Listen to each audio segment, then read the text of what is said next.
உங்களுக்கு தெரியுமா, உலகத்துல எதையும் சாதிக்க முடியாது என்று ஒன்று இல்லை.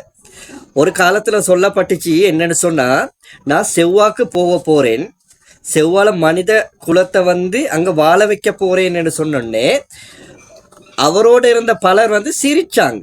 ஒரு காலம் இருந்துச்சு, நான் டச் போனை கண்டுபிடிக்க போறேன் என்னன்னு சொல்லக்கொள்ள இவன் பைத்தியக்காரன்னு சொல்லி சைட்ல இருக்கிறவங்க எல்லாம் சிரிச்சாங்க. அதுக்கப்புறம் சொல்லப்பட்டுச்சு, நான் 1 ட்ரில்லியன் சொத்து கொண்ட பணக்காரனாக மாற போறேன்னு சொல்லி சைட்ல உள்ளவங்க சிரிச்சாங்க. இன்னைக்கு அப்படி அந்த 1 ட்ரில்லியன் டாலர் சொத்து மதிப்பை கொண்ட பணக்காரராக மாறி இருக்கு. அப்போ உலகத்துல எதுவுமே சாதிக்க முடியாது, என்னால் முடியாது என்று ஒன்று இல்லை. உங்களுக்கு தெரியும், உலகத்துல பணக்காரர் எலான் மாஸ்க் உலக வரலாற்றிலே 1.1 ட்ரில்லியன் அமெரிக்க டாலர் சொத்து கொண்ட பணக்காரராக, முதலாவது பணக்காரராக, அதாவது இதுவரை கண்டு பில்லியன் அடிப்படையில தான் சொத்து மதிப்புன்றது உலக பணக்காரர்கள் மத்தியில போட்டி என்றது நிகழ்ந்திருக்குது.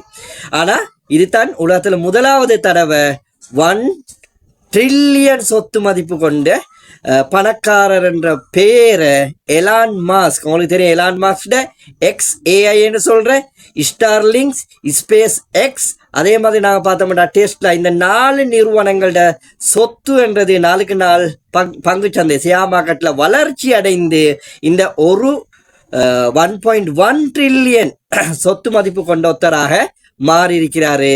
அதனால தான் எங்களால ஏலாண்டு ஒன்று இல்லை, நாங்க நினைச்சோம்னு சொன்னா எதையுமே சாதிக்க இயலும். அதுக்கான தியாகங்கள், முயற்சிய சரியான முறையில செஞ்சோம்னு சொன்னா, ஹார்ட் ஒர்க் பண்ணினோம்னு சொன்னா எங்களால நாங்க நினைச்சத இன்ஷா அல்லாஹ் சாதிக்க இயலும்.